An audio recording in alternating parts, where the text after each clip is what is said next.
Welcome back and welcome if you're new. I'm Megan from OrganizedLittleLady, and today I'm going to be sharing my top 5 tips to maintaining a tidy home.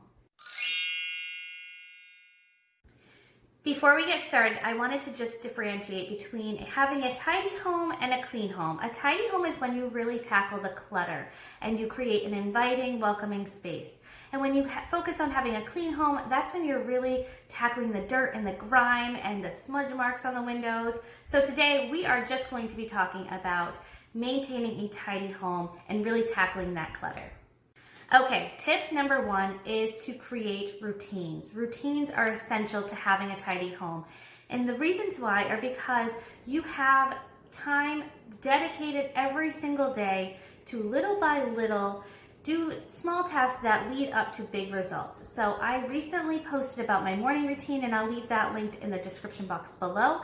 But you'll notice that I have certain tasks that I do every morning that just helps me maintain my household. I'm not letting things overwhelm me and stack up until I have to dedicate hours and hours to getting back to having a tidy home.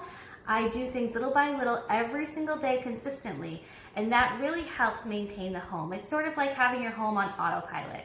So I recommend starting by creating a morning routine and an evening routine. Starting your day off with certain tasks that really help set you up for the rest of the day, and then your evening routine to kind of wrap up the end of the day and get yourself prepared for the following day. These are great times to just kind of take care of any clutter that's lying around and to ensure that you have time every single day dedicated to maintaining your household. Tip number 2, tidy as you go. This is something that I found extremely helpful when I was running my in-home daycare. Before really implementing this into my life, we would go downstairs, play in the playroom, and the kids would take out a bunch of toys, and then we would go upstairs and have lunch, and we would have dishes out on the counters. Then we would go and have a craft, and all of that craft mess was just piling on top of the messes that we already made.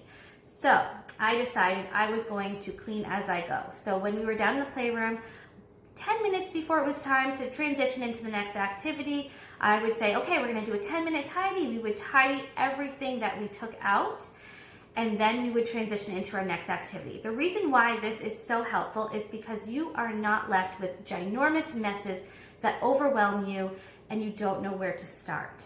We still do this with my kids, even though they are older. I do this with myself. So if I'm in my craft room and I'm crafting and planning, I can make big messes. But instead of just walking away from that mess when I'm done, I take the 10 minutes to make sure it's all tidy. So when I'm going back into that space, I'm not left with yesterday's mess. Same thing goes for the kitchen. After I'm done cooking, I clean up everything that I took out to cook. And at dinner time, we do the same thing. We don't let dishes sit on the dining room table. We put them all away and take care of it right then and there. This is going to help you so much because you are not going to have that overwhelming feeling. Just tidying as you go can save you so much time and mental exhaustion because not every single room is a disaster at once. You're just using that space and then tidying it before you leave that space. Tip number 3, get yourself some clutter catchers. Now, what is a clutter catcher? It is a bin or a storage solution strategically placed in your hotspots. So a hotspot is an area in your home that is prone to clutter. So I see a lot of times dining room tables, kitchen counters, living rooms, your main living spaces are really prone to clutter because that's where you spend a lot of time. That's where you come in from the house and dump things on the table. So we have implemented clutter catchers. If you don't have the time to put things away right then and there where they belong, then you put them in the clutter catcher and it just kind of gets things off of those used surfaces. It's not an eyesore in a room that you use often, and it just helps create a more inviting space. And you have a dedicated bin or storage solution that you can then go through and put everything away when you have time. So I'm going to share with you guys a few places that I have clutter catchers in our home. So here is our kitchen and dining room area, and as you can see, I keep all of my surfaces really clear so that way I can use them. It's just a more inviting space for everyone who comes into my home. But this unit right here, although it looks very decorative, it also serves a purpose. So this top drawer here is my clutter catcher. If we have things that are on the table that need to be put away later, I just put them right in this drawer here, and we tackle it usually in the evening. I'll just open it up and put things away as they need to be. So this is our living room, and as you can see, it is very uncluttered. Everything seems to be in its place, and it's a very inviting space.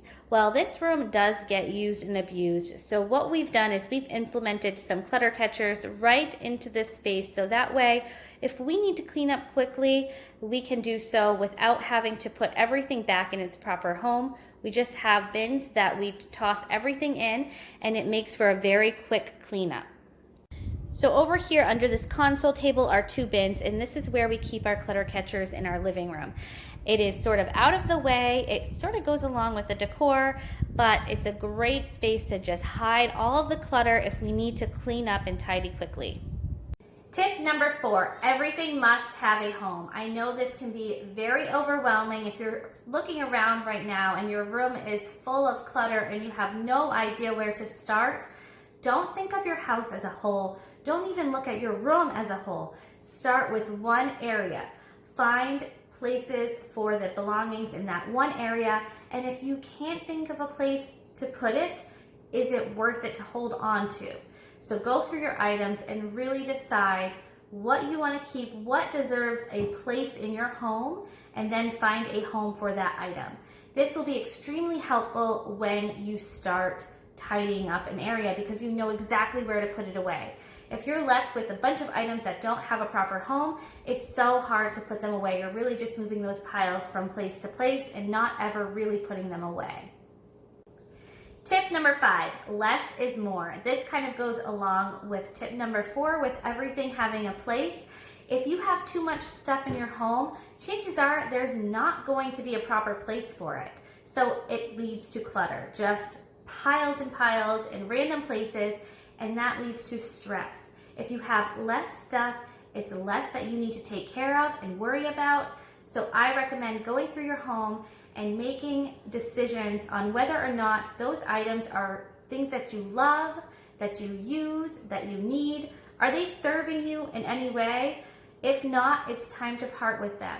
Freeing up space in your house can do wonders. It also allows you to just tidy so much faster because there's less stuff to worry about.